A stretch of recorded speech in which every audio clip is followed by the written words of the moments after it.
You know, life has a way of quieting you down right when you think you got all the answers. It doesn't raise its voice. It doesn't throw lightning. It just places a moment in front of you, soft, simple, unexpected, and suddenly your whole understanding starts unraveling. That happened to me one evening in a room that felt a little too still, a little too honest. The kind of stillness where even the air feels like it's listening. I was sitting there minding my own business, half distracted by the noise of the day that still echoed in my head when something crossed my screen.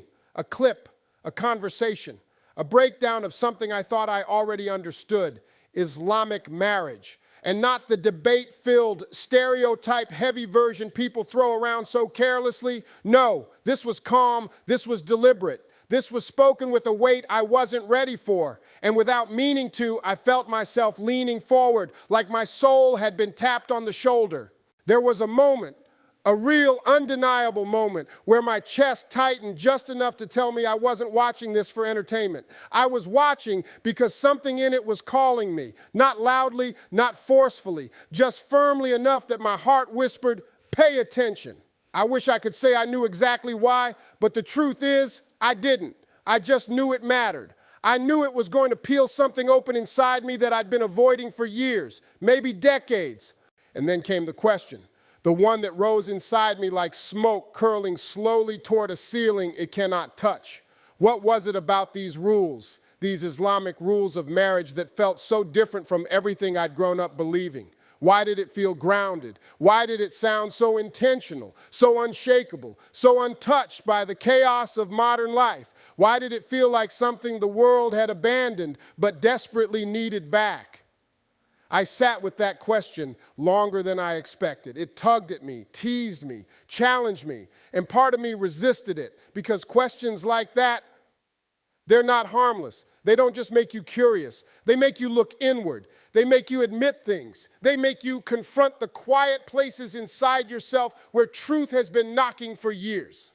So I kept listening. And that's when I heard it, a line so simple, so clean, so heavy that it sat on my soul like a stone placed gently on water. In Islam, marriage is not built on emotions alone. It is built on responsibility, mercy, and trust with God as the witness. When I say it froze me, I mean it truly froze me because I had never heard marriage described like that. Not in my culture, not in my conversations, not in the messy world of modern relationships. We talk about chemistry, we talk about compatibility, we talk about convenience, attraction, energy, personality, timing. But responsibility, mercy, God as the witness, those words carry a pressure, no, a dignity that changes everything. They don't leave room for games. They don't leave room for half love or half effort. They don't leave room for ego standing in front of commitment with its hands on its hips. Those words demand a different kind of heart. I listened closer.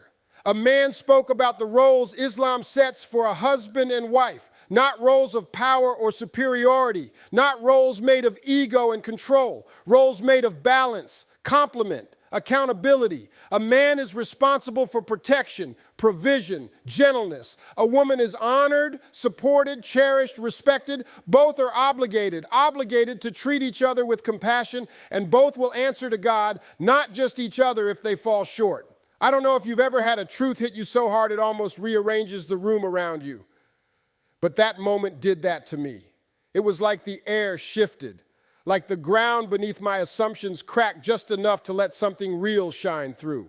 Because all my life I'd been watching the world treat marriage like a contract you sign with a pencil, something you can erase when you get bored, something disposable, something optional, something flexible enough to bend around your whims. But this wasn't a contract. This was a covenant, a structure carved with purpose, a promise with weight. And I found myself thinking, how long has this been here? And how did I miss it? So I kept digging. And the deeper I went, the more I felt something uncomfortable but honest rising in my chest. Regret, not the dramatic kind, the quiet kind, the kind that sits with you in the dark and whispers, if only you had known this sooner.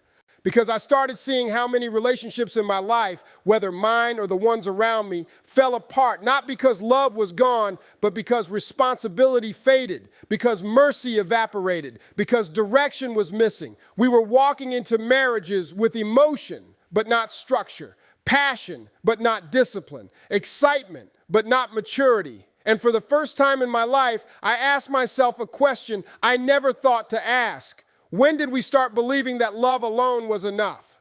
When did we convince ourselves that feelings could carry the full weight of a lifelong commitment? When did responsibility become a burden instead of a form of love? Islam didn't make marriage complicated. We did, with our egos, our expectations, our pride, our ideas of deserving everything, giving nothing. But Islam's blueprint, it was simple, balanced, sacred. A man gives, a woman gives. Both protect each other's hearts. Both honor each other's souls. Both answer to God for how they treat one another, not to society, not to their moods, not to their convenience, to God. And that clarity, it hit me in a place that had been confused for years, a place tired of trial and error, tired of broken homes, tired of seeing people suffer quietly inside relationships shaped more by culture than by principle.